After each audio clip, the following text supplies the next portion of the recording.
how to make the various skills by which they display. And once they learn the application of the skills and how to flint, how to break stone and bone and that type of thing, and you're able to see it from stone, even a simple beer bottle, and how it can morph because it's glass. This is all glass. When they learn these simple techniques, that's when they start to look at the tools in a different way.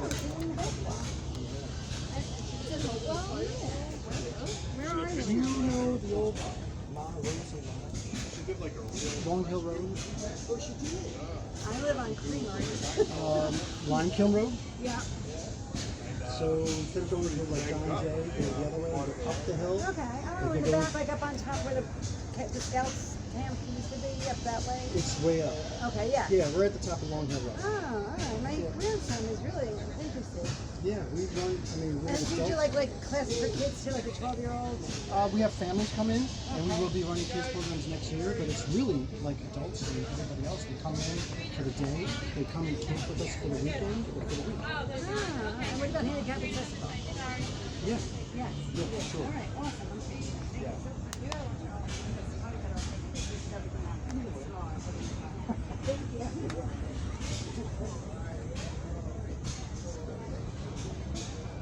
Yeah, it's important to us to maintain there's 3 P's.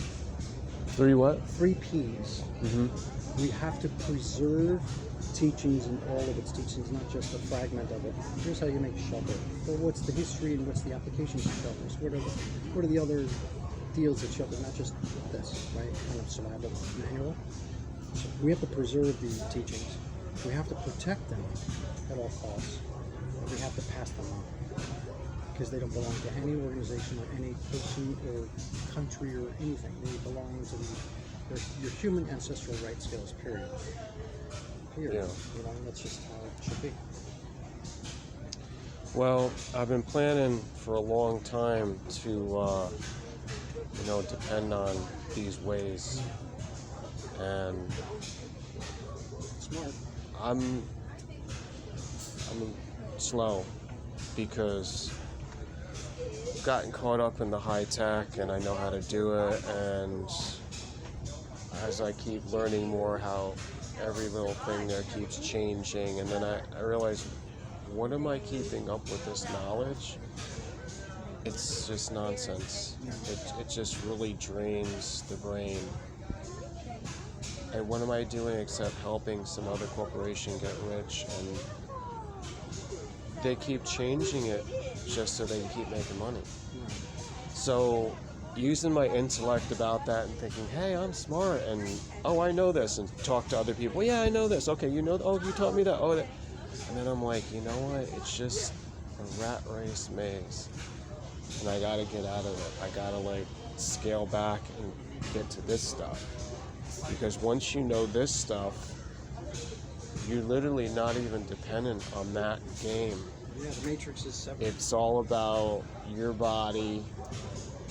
You're in the land, whether it be the wilderness or anywhere between, spaces here. Something always. Yeah, when you're in the Even field, if you go into New York City, I've been in Central Park, and let me tell you, I've stayed in Central Park overnight. And you could do it as long as. Yeah, I've made shelter in Central Park. I've stayed there for a while. Yeah. All stealth like. I have some favorite places in there, but. How you doing? Yeah, absolutely. And the thing is like your knowledge set, our school could use. You have skills that we have to play the game in the matrix to get them out of the matrix into the real world so they can be introduced to us. It's a weird double-edged sword. It's a very strange thing. I gotta play the game, get them out. You know what I mean? Yeah, and that's why I started when they formed YouTube. I wanted to put more of this on there. In the very beginning, it wasn't commercialized. People were just meeting each other, face to face virtually. That was really the purpose of the site. 2005, 2006, because that was the first time you could do that. That's cool. Yeah, right. And I got in there. I became the president. I met all the people in the beginning, basically. But what I found was at about like 99% failure rate as far as getting people out of that once they're in it. They become like virtualized. And when you tell them, hey, we talked about a lot of these kind of ideas. Let's get out of the YouTube, let's meet. So they started meeting, but it was just a meeting to get you back into the videos. You never really get out of it. So it's another kind of a whirlpool that is people falling into. And now I just read there was a report that came out today that they had some billions and billions of dollars revenue that they're sharing. And I was one of the first people, I was one of the first 100 people that the company was paying, even before Google took over. Now it's like billions of dollars going to, content creators. But as far as what I really wanted to do was to use it as audio video invitation to people to come do real life stuff. Right. And you know what? Yeah. 99% failure rate on that. Wow. It's not a good tool. I think right now things are a little different. Well, things have definitely changed because I've noticed an influx of people, content gets through online, of course, but definitely a more demand. People are all over my case actually about, dude, what the fuck are you doing with YouTube I know, video? because it was short When are you notice, you doing couldn't this? get all I'm the getting things. kids left and right. And I know from that I can pull people into the school, but it's such a foreign world to me that I know that I have to play the game. And it's also monetary. The school can make money with it. yeah, it can. I've been there, and I kind of got out of it, a few years ago. It's so weird. Political. Let me tell you that it's really controlled by a certain political. They have an agenda. They will never admit it, but there's a total agenda running. What they feature and also what they ban out of there. And I don't mind if people use it. That can promote what I'm doing in the future, but I don't want to go on there like I used to be. So that's saying something, because I was one of the pioneers. Yeah, that's saying a lot. Like I literally popularized the site before it was the household name. I went out to Times Square. I said, "Hey, have you heard of YouTube?" And by then it was about maybe 50%. A lot of, "Oh, what's YouTube?" So now it's like, who doesn't know? But things have changed, and I don't find it to be useful for what I feel like I really need to do. But there's a lot of time that I need to put in and learn. Well, when you come, with these guys are volunteers, you do like say you do Wilderness One, you come back to Wilderness One for free as a volunteer, and you can do that as many times as you want. Yeah. It's now you're the one setting up the skills for the new students.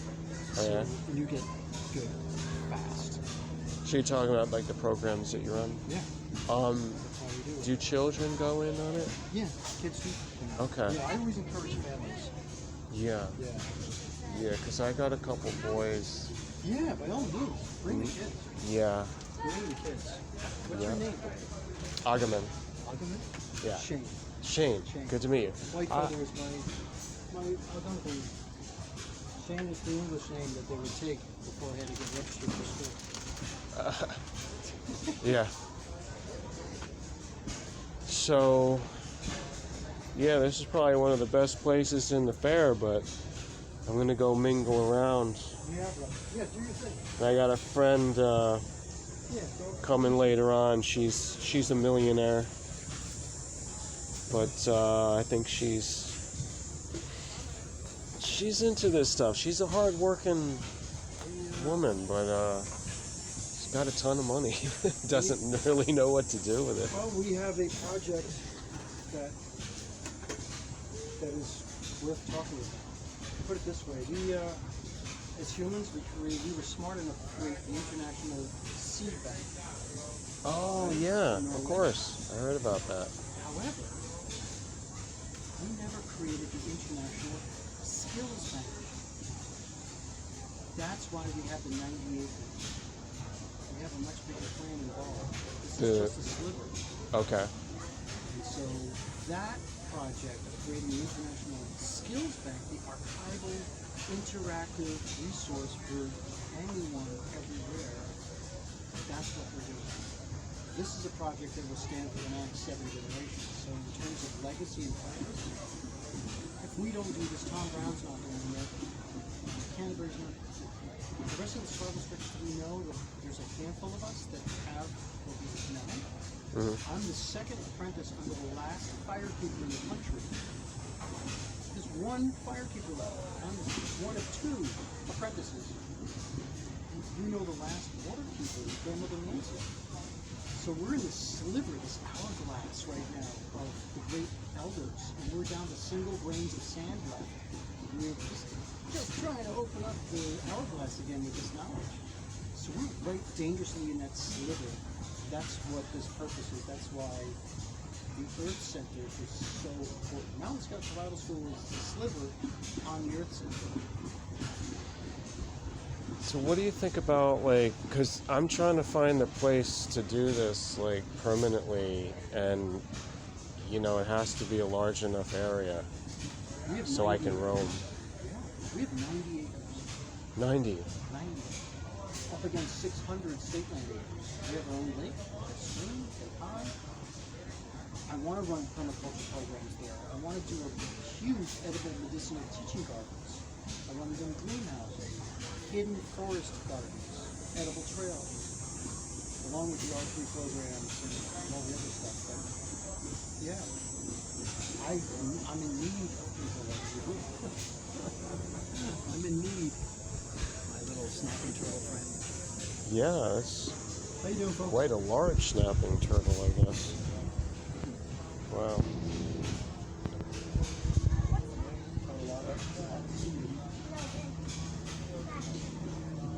Well, you know, my older son, I was trying to get to come here, and he's very particular. He's a guy, he's 26 now. Whenever he just feels like it, he left my place in March, and he went walking, just walking. And he contacts me, and I'm like, he contacts me after more than a month. And I'm like, so what's going on? Where are you? He walked from here all the way down to the border with Mexico in Texas, like near Brownsville. Wow. Yeah. And I said, you know, how was it and everything? And, you know, so he saw a lot of the sprawl and everything, and because when you're walking, You get to see. see a lot of that. Yeah. Oh, he sees a lot. He's at that pace, you know, that people really don't get to have. It's very fortunate. And then I gave him a bus ticket to come back, and he's done a lot of these long walks. Now he's thinking of the colder climates. He wants to walk north up into Canada. And I said, what are you gonna do in the winter? Like, he likes it cold. He slept out, last winter he slept out in freezing temperatures for like nights on end. That's great. So see, he has a lot more time than I do. Yeah, tell him And I should let him know yeah, give him some serious fundamentals for the cold stuff. this is the education he really wants. You're more than happy to. Get you guys up to, get him up to instructorship. Yeah, he's been helping me get the firewood ready, and not last year we bought some firewood, but the year before, the winter before, we made all of our own firewood for a big house. Two wood stoves. So, you know, it's a lot of work, but that's what he likes to spend his time doing. You know, earthwork is good, solid, hard, honest work. Yeah, that's where he's at. He's not like all into the high tech that I've been into.